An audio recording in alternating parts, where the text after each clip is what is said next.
എല്ലാവർക്കും free style സ്റ്റിച്ചിങ്ങിലേക്ക് സ്വാഗതം. ഇന്ന് നമ്മൾ ഈ നെക്ക് എങ്ങനെയാണ് ചെയ്യുന്നതെന്നാണ് നോക്കുന്നത്. അതിനു മുന്നേ എൻ്റെ ചാനൽ ഇതുവരെ സബ്സ്ക്രൈബ് ചെയ്യാത്തവർ സബ്സ്ക്രൈബ് ചെയ്യുക, കൂടെ വരുന്ന ബെൽ ബട്ടൺ പ്രസ് ചെയ്യുക. അപ്പോൾ ഞാനിടുന്ന വീഡിയോസ് നിങ്ങൾക്ക് നോട്ടിഫിക്കേഷൻ ലഭിച്ചുകൊണ്ടിരിക്കും. വീഡിയോയിലേക്ക് പോകാം. ആദ്യം ഒരു പേപ്പർ ക്യാൻവാസ് എടുത്ത് രണ്ടായിട്ട് മടക്കുക. നെക്കിൻ്റെ അകലം തയ്ച്ചതിന് ശേഷം എത്ര വരണം എന്നുള്ളതാണ് ഇവിടെ അളവെടുക്കുന്നത്. അപ്പം 3.25 ഇഞ്ച് അകലവും 6 ഇഞ്ച് ഇറക്കവും ഞാനിവിടെ വെച്ചിട്ടുണ്ട്. ഓരോരുത്തരും അവരവർക്ക് ഇഷ്ടമുള്ള അത്രയും അളവ് ഉപയോഗിക്കാവുന്നതാണ്. അതിന് നമ്മൾ നോർമലി ചെയ്യുന്നത് പോലെ തന്നെ ഒരു സ്ക്വയറായിട്ട് വരച്ചെടുക്കുക.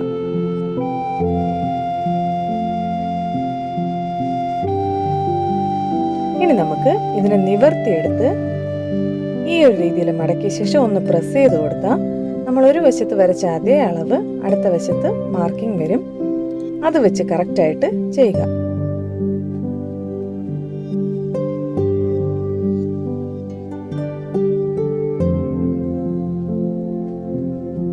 ഈ നെക്കിന്റെ വൺ സൈഡ് റൗണ്ട് ആയിട്ട് വരച്ചു കൊടുക്കുക.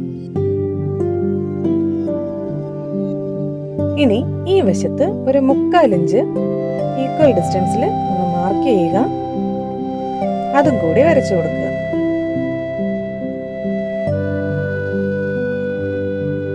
നെക്കിന്റെ പോർഷൻ അതുവരെ നീട്ടി വരയ്ക്കുക.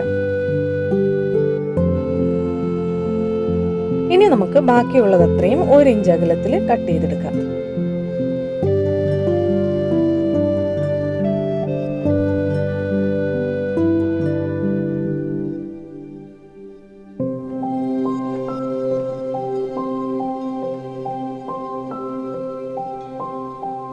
പേപ്പർ ക്യാൻവാസിന് ആദ്യം നമ്മൾ മാർക്ക് ചെയ്ത നെക്കിൻ്റെ അത്രയും അളവ് വെച്ചിട്ട് സെൻറ്റർ പോർഷൻ ഒന്ന് ജസ്റ്റ് ഒന്ന് മാർക്ക് ചെയ്ത് കൊടുക്കുക. ഇനി നമുക്ക് ഇതിനുള്ളിൽ അതിൻ്റെ നെക്ക് പോർഷൻ ഒന്ന് കട്ട് ചെയ്തെടുക്കാം.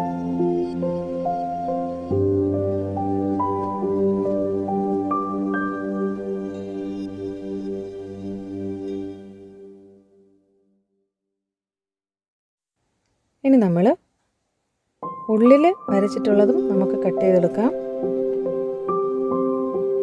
അത് നമുക്ക് മാറ്റിവെക്കാം. ഈ ഒരു ഷേപ്പിൽ നമ്മൾ നെക്ക് കട്ട് ചെയ്തെടുത്തിട്ടുണ്ട്. ഇതിൻ്റെ സെൻറ്റർ നമുക്കിതൊന്ന് മാർക്ക് ചെയ്യാം. ഇനി ഒരു ലൈനിങ്ങിൻ്റെ ഒരു പീസ് എടുത്തിട്ട് ഇതിനെ ജസ്റ്റ് ജോയിൻ ചെയ്യാം. അതിന് മുന്നേ അളവ് മാറാതിരിക്കുന്നതിന് വേണ്ടിയിട്ട് ഒരു പിൻ ചെയ്ത് കൊടുക്കാം.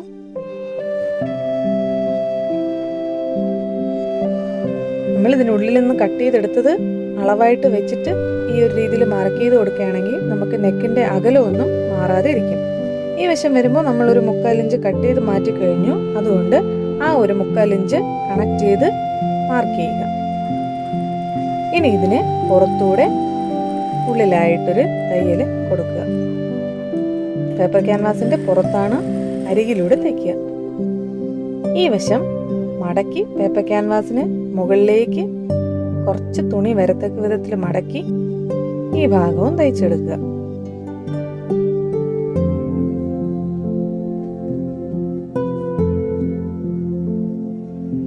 ഉള്ളിലുള്ള ക്ലോത്ത് അത്രയും കട്ട് ചെയ്ത് കളയുക.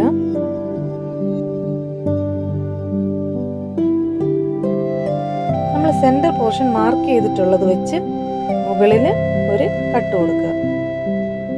ഇനി നമുക്ക് ലൈനിങ് പീസ്, അതിന് മുകളിൽ നമ്മുടെ മെയിൻ ഫാബ്രിക്, അതിന് മുകളിൽ നമ്മളിപ്പോൾ ചെയ്ത് വെച്ചിരിക്കുന്ന ആ ഒരു പോർഷനും കൂടെ വെച്ച് ഒന്ന് പിൻ ചെയ്ത് കൊടുക്കുക.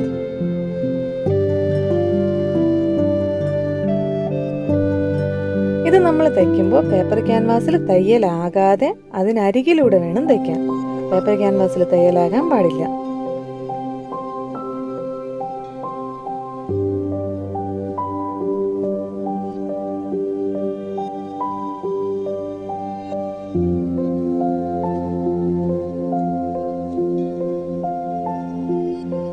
ഇതിനുള്ളിൽ 1/4 ഇഞ്ച് വിട്ടിട്ട് ബാക്കിയുള്ള പോർഷൻ അത്രയും കട്ട് ചെയ്ത് കളയുക. അതിനുശേഷം കോർണറിൽ ഒരു കട്ട് കൊടുക്കുക. അതിനുശേഷം വളവിലുള്ള അത്രയും കർവായി വരുന്ന അത്രയും ഭാഗത്തോരോ കട്ട് കൊടുക്കുക.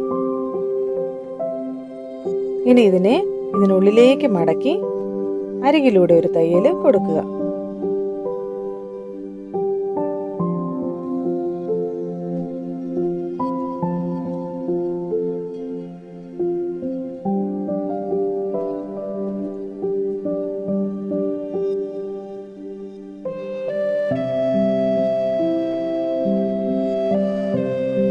ഇനി നമ്മൾ പാൻറ്റിൻ്റെ ക്ലോത്തിൽ ഒരു ക്രോസ് പീസ് കട്ട് ചെയ്തെടുത്ത് വെച്ചിട്ടുണ്ട്. അതിൻ്റെ അരികിൽ ഒരു 1/4 ഇഞ്ച് മടക്കി തയ്ക്കുക.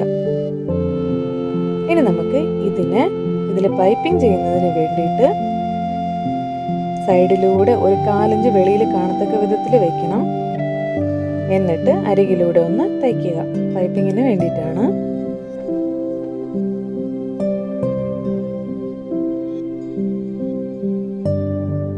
ഇനി നമ്മൾ ഈ കോർണർ വരുമ്പോൾ ശ്രദ്ധിക്കുക, നമ്മൾ പൈപ്പിങ്ങിന് വേണ്ടി വെച്ച പീസ് ജസ്റ്റ് ഒരല്പം കട്ട് ചെയ്ത് കൊടുക്കുക. അറ്റം വരെ കട്ട് ചെയ്യാൻ പാടില്ല, ഒരു കുറച്ച് ഭാഗം കട്ട് ചെയ്ത് കൊടുക്കുക. എങ്കിൽ നമുക്ക് ആ ഭാഗത്ത് കറക്റ്റായിട്ട് മടങ്ങും. പൈപ്പിംഗ് തയ്ക്കുമ്പോൾ ശ്രദ്ധിക്കുക, പൈപ്പിങ്ങിൽ തയ്യലാകാതെ ക്ലോത്തിൽ മാത്രം തയ്യലാകത്തക്ക വിധത്തിൽ വയ്ക്കുക.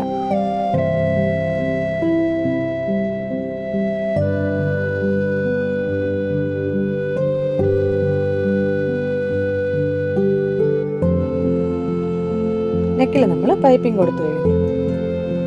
ഇനി നമ്മൾ 2 ഇഞ്ച് അകലത്തിൽ ഒരു പീസ് എടുക്കുക.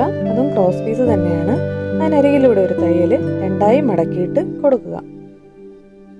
ഇനി നമ്മൾ പൈപ്പിംഗ് ചെയ്തെടുക്കുന്നതിന് വേണ്ടിയിട്ടാണ് പല മെത്തേഡ് കൊണ്ട് ഒരു സേഫ്റ്റി പിൻ എടുത്ത് ഇതിൻ്റെ ഒരു പോർഷനിൽ മാത്രം ഒന്ന് ലോക്ക് ചെയ്യുക. അതിനുശേഷം ഇതിനെ ഈ പൈപ്പിൻ്റെ ഉള്ളിലേക്ക് കടത്തി വിട്ട ശേഷം മറുവശത്ത് ഇതിനെ കൊണ്ടുവന്ന് ജസ്റ്റ് ഇങ്ങനെ വലിച്ചെടുക്കുമ്പോൾ അത് പൈപ്പിംഗ് ആയിട്ട് കിട്ടും. ഇത് കുറച്ച് വണ്ണം കൂടുതലുള്ള പൈപ്പിംഗ് ആയതുകൊണ്ടാണ് ഈ രീതിയിൽ പറ്റുന്നത്. സേഫ്റ്റി പിന്നിൻ്റെ വണ്ണത്തിനേക്കാളും ചെറുതാണെങ്കിൽ നമുക്ക് ഈ രീതിയിൽ ചെയ്യാൻ പറ്റില്ല. നമുക്ക് ആവശ്യമുള്ള പൈപ്പിംഗ് ഇവിടെ റെഡി ആയിട്ടുണ്ട്. ഇനി ഇതിനെ ഒരു 2 ഇഞ്ച് അകലത്തിൽ കട്ട് ചെയ്ത് എടുക്കുക. ചെറിയ ചെറിയ പീസായിട്ട് 2 ഇഞ്ച് അകലത്തിൽ കട്ട് ചെയ്തെടുക്കുക. ഇനി ഒരു ലൈനിങ് പീസും ഒരു മെയിൻ ഫാബ്രിക്കും കൂടെ ജസ്റ്റ് ഒന്ന് അടിച്ച് തയ്യൽ വെളിയിൽ കാണാത്ത വിധത്തിൽ ഈ ഒരു രീതിയിലൊന്ന് തയ്ക്കുക.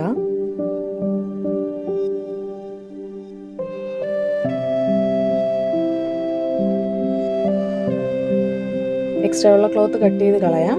നമുക്കൊരു ചെറിയ പീസ് മതിയാവും. ഇനി നമ്മൾ 2 ഇഞ്ചിൽ കട്ട് ചെയ്തെടുത്ത് വെച്ചിരിക്കുന്നത് ഇങ്ങനെ ചേർത്ത് തയ്ച്ചു കൊടുക്കുക.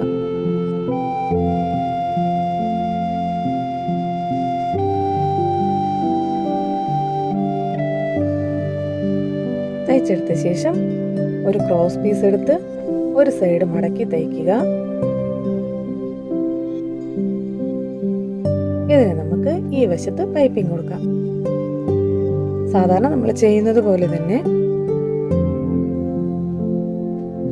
ക്രോസ് പീസിൻ്റെ കുറച്ച് മാത്രം വെളിയിൽ കാണത്തക്ക വിധത്തിൽ ഈ രീതിയിൽ വെച്ച് തയ്ച്ച ശേഷം നിവർത്തി ഉള്ളിലേക്ക് മടക്കി ഒരു തയ്യലൂടെ കൊടുക്കുക.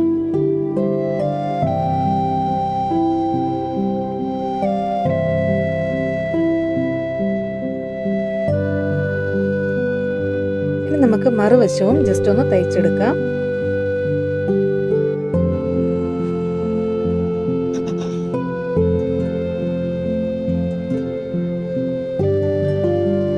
തയ്ച്ചെടുത്ത ശേഷം ആ വലിപ്പം കഴിഞ്ഞിട്ട് ബാക്കിയുള്ള എക്സ്ട്രാ തുണി അത്രയും നമുക്ക് ഒന്ന് കട്ട് ചെയ്ത് കളയാം. ഇതിനെ നമ്മളൊരു 1/4 ഇഞ്ചിൽ ഒന്ന് മാർക്ക് ചെയ്യുക. നമ്മൾ ആദ്യം ഒരു 1/4 ഇഞ്ചാണ് നമ്മളവിടെ എക്സ്ട്രാ കട്ട് ചെയ്തത്. അവിടെ ഫില്ല് ചെയ്യുന്നതിന് വേണ്ടിയിട്ടാണ് ഇത്. അതുകൊണ്ട് തന്നെ ഇതൊരു 1/4 ഇഞ്ചിൽ ഒന്ന് മാർക്ക് ചെയ്യുക. അതിനുശേഷം ഈ ഒരു രീതിയിൽ വെച്ച് ആ വരയിലൂടെ ഒന്ന് തയ്ക്കുക.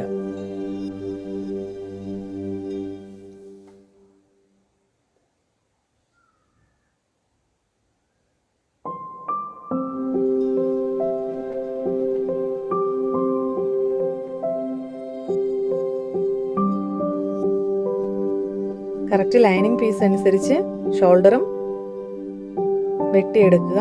ഇനി നമ്മൾ ഒരു സൂചിയിൽ നൂല് കോർത്ത് ഈ ഒരു രീതിയിലൊന്ന് തയ്ച്ചെടുക്കുക.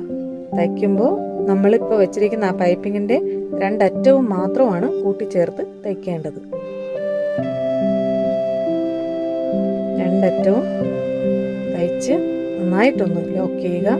2-3 സ്റ്റിച്ച് ജസ്റ്റ് കൊടുക്കുക. നമുക്ക് ഇഷ്ടമുള്ള രീതിയിൽ ഒരു ബീഡ് എന്തെങ്കിലും വെച്ച് നമുക്ക് ഇതിനെ ഒന്ന് ഡെക്കറേറ്റ് ചെയ്യാവുന്നതാണ്. ഇനി നമ്മൾ റെഡ് ക്ലോത്തിൽ ഒരു പൈപ്പിങ്, ഇതെന്ന് പറയുന്നത് ചെറിയ പൈപ്പിംഗ് ആണ്.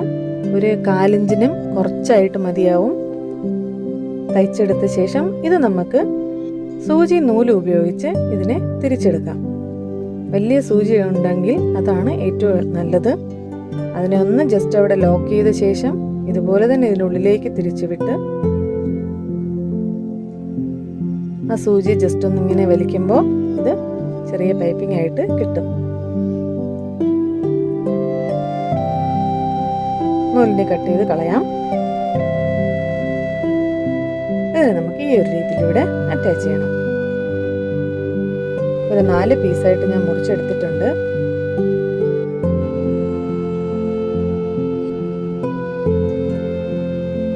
ഈക്വൽ ഡിസ്റ്റൻസിൽ ഈ 4 എണ്ണത്തിനെയും ജസ്റ്റ് ഒന്ന് ജോയിൻ ചെയ്ത് അതേമാതിരി ചെറുതായിട്ടൊന്ന് വളച്ചു കൊടുത്ത് തയ്ക്കുക. അതിനുശേഷം ഒരു 4 ഇഞ്ചിൽ ഒരു ഗൈഡ് അളവിൽ വിട്ട് ഒരു തയ്യലൂടെ കൊടുക്കുക.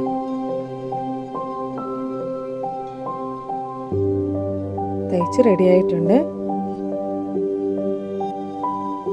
അങ്ങനെ ഈ ഒരു സിമ്പിൾ ആയിട്ടുള്ള നെറ്റ് ഡിസൈൻ പൂർത്തിയായിട്ടുണ്ട്. നിങ്ങൾ നിങ്ങളുടെ കുർത്തിയിൽ ഇതുപോലെ ട്രൈ ചെയ്ത് നോക്കുക. നിങ്ങൾക്ക് എൻ്റെ ചാനൽ ഇഷ്ടമായെങ്കിൽ ലൈക്ക് ചെയ്യുക, ഷെയർ ചെയ്യുക, സബ്സ്ക്രൈബ് ചെയ്യുക.